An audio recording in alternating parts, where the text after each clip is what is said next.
এবং এর মধ্যে এমন একজন উপদেষ্টা আছে তিনি সুটকেস গুছিয়ে বসে আছেন কোন সময় ডক্টর ইউনূস ক্ষমতা ছাড়বেন এবং তিনি প্রধান উপদেষ্টা হবেন।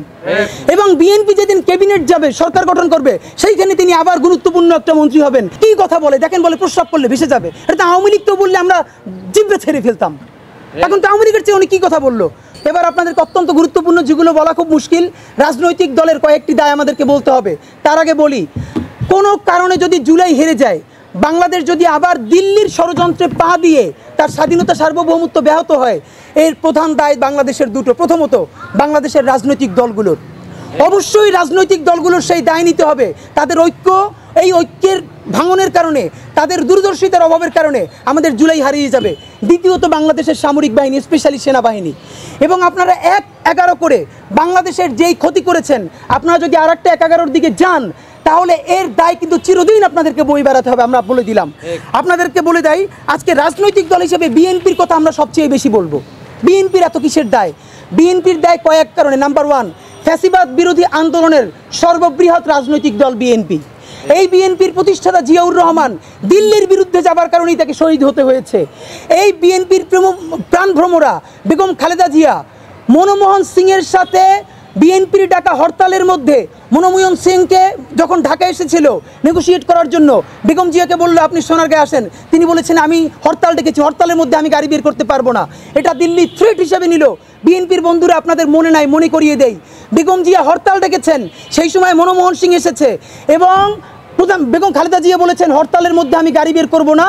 এবং না করার কারণে এই যে তাদের ক্ষোভ, তার চূড়ান্ত ক্ষোভ হিসাবে বেগম জিয়াকে শুধু জেল খাটতে হয় নাই, তার হাতটা পর্যন্ত বাঁকা হয়ে গেছে।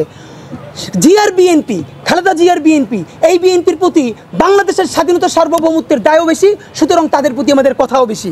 নাম্বার 1, বিএনপি এখন পর্যন্ত নির্বাচন নিয়ে যতগুলো কথা বলেছে এর অলমোস্ট সবগুলো লেজিট, আমরা বুঝি এগুলো বৈধ। কিন্তু তার সমস্যা হলো সে আর্টিকুলেট করতে পারে না যে সেনাবাহিনীর একটা অংশ যে কোনোভাবে ক্ষমতায় যেতে চায় বা ক্ষমতা গ্রহণ করতে চায় বা জরুরি অবস্থা জারি করতে চায়, সুতরাং দ্রুত নির্বাচন না হলে জাতি ক্রাইসিসে পড়বে। এই কথা সে বললে সেনাবাহিনী তার সাথে থাকবে না, এই জন্য সে এটা বলতে পারে না। নাম্বার 2, উপদেষ্টাদের মধ্যে কেউ কেউ ক্ষমতা প্রলম্বিত করতে চায়, এটাও যদি সে বলে ফেলে মাঝে মধ্যে চাপে পড়ে, এটাও সে বলতে পারে না, এই জন্য সে শুধুই নির্বাচন করে। তো নির্বাচন করাটা তো সমস্যা না। বিএনপির প্রতি আমাদের প্রথম আক্ষেপ হলো আপনারা কেন জুলাইয়ের রাজনীতিটা করলেন না বলেন? আপনাদেরই তো উচিত ছিল জুলাইয়ের রাজনীতি করা। এনসিপিকে আমরা পরে ধরবো। আপনারা যতবার নির্বাচনের কথা বলেছেন আমরা প্রত্যাশা করেছি আপনারা প্রতিবার আগে বলবেন বিচার করতে হবে, সংস্কার করতে হবে, নির্বাচন দিতে হবে। দেখেন আজকে আমরা যারা বিএনপি করি না কিন্তু শহীদ জিয়াকে ভালোবাসি, তারাও তো বিএনপির পক্ষে দাঁড়াতে পারছি না। কি তারা সংস্কার এবং বিচারের কথা না বলে শুধুই নির্বাচনের কথা বলছে, আমরা তার পক্ষে কিভাবে দাঁড়াবো? সুতরাং বিএনপির উচিত ছিল এই জুলাইয়ের সমস্ত আন্দোলনের স্টেক নেওয়া। তার কথা বলা উচিত ছিল যে অতি দ্রুত জুলাই ঘোষণাপত্র দিতে হবে। এই যে বিএনপি যমুনার সামনে অবরোধ করলো, শাহবাগ অবরোধ করলো, এই অবরোধে আমরা অংশ নিতে পারতাম। আজকে বিএনপি বলুক জুলাই ঘোষণাপত্রের জন্য ঢাকাকে অচল করে দেওয়া হবে, দেখেন আমরা লাখ লাখ মানুষ অংশগ্রহণ করব। বিএনপি জুলাই ঘোষণাপত্র নিয়ে অবরোধ করছে না, বিএনপি সংস্কার নিয়ে অবরোধ করছে না, বিএনপি বিচার নিয়ে অবরোধ করছে না। যখন সে শুধুই নির্বাচন নিয়ে কথা বলবে তখন তো আমরা এটাকে ফিল করি দিল্লির ছকে সে পা দিয়েছে এবং তাকে দিতে হয়েছে। প্রশ্ন হলো বিএনপি এটা বোঝা সত্ত্বেও সে কেন এটা বলে? কারণ দুইটা, তার দুটো দগদগে স্মৃতি আছে। বিএনপির প্রথম দগদগে স্মৃতি তার ১-১১-র স্মৃতি। সে ২০০৬-এর পর সেনাবাহিনীর কথা মতো চলে নাই, সেনাবাহিনীর বিরুদ্ধে কথা বলেছে এবং সেই সেনাবাহিনী 1-11 করে বিএনপিকে মাইনাস করে আওয়ামী লীগকে শুধু ক্ষমতায় আনে নাই, বাংলাদেশকে ধ্বংস করে ফেলেছে। সুতরাং এবার বিএনপি সেনাবাহিনীর বিরুদ্ধে যেতে চায় না কোনোভাবে। সব জানে সেনাবাহিনী কি করবে, কিন্তু সে যেতে চায় না কারণ তার দগদগে স্মৃতি আছে ১-১১। নাম্বার 2, আজকে যদি বিএনপি বলে যে না আমরা জনগণের পক্ষে থাকবো, সেনাবাহিনীর পক্ষে যাব না, তাহলে এনসিপি যদি কালকে গিয়ে সেনাবাহিনীর ফাঁদে পা দেয়, যদি পরশু জামাত ইসলামী গিয়ে পা দেয়, তো কেউ না কেউ সেনাবাহিনীর সুবিধাটা তো নিবে। তাহলে বিএনপি কেন এই চান্স মিস করবে, সেই ঝুঁকিটা নিবে? এইটা বিএনপির পক্ষে আমরা বলছি। কিন্তু মূল সমস্যা হলো বিএনপি আরেকটা কথা বলছে, ছাত্রদের পদত্যাগ করানো। আপনারা জানেন এই যে ছাত্র উপদেষ্টা 2 জন, এদের ব্যাপারে আপনাদের সামনে আমরা অসংখ্যবার সমালোচনা করেছি না, তাদেরকে পদত্যাগ করতে বলেছি না? জুলাইয়ের ছাত্র মানেই শুধু এনসিপির 2 জন ছাত্র না, ছাত্র মানে ছাত্র দলও। জুলাইয়ের ছাত্র মানে ছাত্র শিবিরও। জুলাইয়ের ছাত্র মানে বাংলাদেশের আপামর ছাত্র জনতা। এনসিপি এটাকে কুক্ষিগত করেছে। কিন্তু একটা কথা আপনাদেরকে বলি, বিএনপি যে বলছে এই 2 জন এনসিপির প্রতিনিধি, আমরা জানি মাহফুজ আলম এবং আসিফ মাহমুদ এই দুজনের কিন্তু অফিসিয়ালি এনসিপির এখনো কোনো কানেকশন নাই। তাহলে তো আমরাও বলতে হয় এই উপদেষ্টাদের মধ্যে মিনিমাম 4 জন আছে যারা বিএনপির প্রার্থী, এই বিএনপির মনোনীত। এবং এর মধ্যে এমন একজন উপদেষ্টা আছে তিনি সুটকেস গুছিয়ে বসে আছেন কোন সময় ডক্টর ইউনূস ক্ষমতা ছাড়বেন এবং তিনি প্রধান উপদেষ্টা হবেন। এবং বিএনপি যেদিন ক্যাবিনেট যাবে, সরকার গঠন করবে, সেইখানে তিনি আবার গুরুত্বপূর্ণ একটা মন্ত্রী হবেন। এরকম লোকও তো আছে।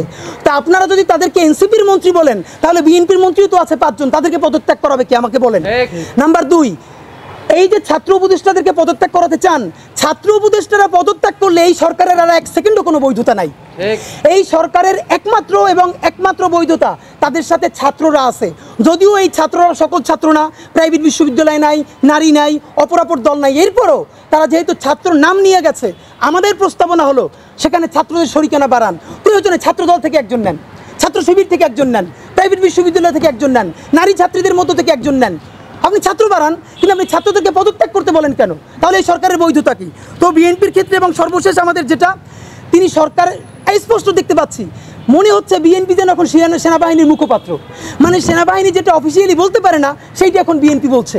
আমির খসরু মাহমুদ চৌধুরী গতকালকে বললেন তার মতো প্রাজ্ঞ রাজনৈতিকবিদ, হ্যাঁ সেনাবাহিনীর প্রধান তো এই বক্তব্যটা দিতেই পারে, এটা আবার আপনাকে অ্যাড্রেস করতে হবে। আমরা জানি আপনাদের 111-এর দগদগে স্মৃতি আছে, দিল্লির বিরুদ্ধে যাবার কারণে আপনাদের জীবন নাই হয়ে গেছে, কিন্তু দেখেন আপনাদের ক্ষতি হবার সাথে সাথে আপনারাই কিন্তু হেরে যান নাই, আপনাদের সাথে সারা বাংলাদেশ সাফার করেছে, আমরা সবাই সাফার করেছি। আমাদেরকে একা করে দিয়ে আপনারা দিল্লির প্রেসক্রিপশনে চলবেন? আপনারা সেনাবাহিনীর সাথে এভাবে কোনো চিন্তা ভাবনা ছাড়া একাত্মতা পোষণ করার কোনো অধিকার আপনাদের নাই। সর্বশেষ বলি, বিএনপি আপনারা তো আসলে কীভাবে জেনজি আপনাদের সাথে একাত্মতা হবে? দেখলাম দুদু উনি তো ফ্যাসিবাদ বিরোধী আন্দোলনের নেতা, তিনি বললেন বিএনপির যত কর্মী আছে প্রস্রাব কইরা দিলে নাকি সব ভাইসে যাবে এই অন্য। আপনাকে বিনীত অনুরোধ করি, গত 16 বছর আপনারা প্রস্রাব করতে নিষেধ করছে কেডা? মানে গত 16 বছর আপনি প্রস্রাব করেন নাই কেন? আল্লাহর রাস্তায় বলেন। মানে আবারও বিএনপিকে বলে, জামাত ইসলামী বলে মুরব্বীদের মুখে টেপ মারেন, পিছনে বসাই রাখেন। এই আন্দোলনে যত শহীদ হয়েছে, যত যোদ্ধা, তাদের এইজ গ্রুপ 21 থেকে 35, বিএনপি জামাত ইসলামী সকলে আপনারা তরুণদেরকে সামনে আনেন। এই মুরব্বীদের কি কথা বলে দেখেন, বলে প্রস্রাব করলে ভেসে যাবে। এটা আওয়ামী লীগ তো বললে আমরা জিভে ছেড়ে ফেলতাম, এখন তো আওয়ামী লীগের চেয়ে উনি কী কথা বললো। তা আপনার একটা কথা বলি, এত প্রস্রাব যখন পেটে নিয়ে 16 বছর রয়েছেন, 28 অক্টোবর 2023 পল্টনের সামনে যখন সমাবেশ হয়েছে, গ্রেনেড মারতে পারে নাই, তার আগে বুড়া নেতৃবৃন্দ মুহুর্মুহু করে পালাইলেন। আমরা বিএনপির কর্মী না, তবু 1 ঘন্টা সেখানে স্টেজের সামনে দাঁড়াইছিলাম, কোনো একজন মাঝারি মানের নেতাও আসে কিনা আমরা প্রতিরোধ গড়ে তুলবো, একজনও পারেন নাই। যত লাখ লোক আসছে, প্রস্রাব করলে তো আওয়ামী লীগ ভাইসে যাবে, তখন প্রস্রাব চাইপে কোথায় রাখছেন? মাথায় উঠেই রাখছেন। ফাইজলামি কথাবার্তা বলেন। বিএনপির ব্যাপারে আমাদের কথা নাই।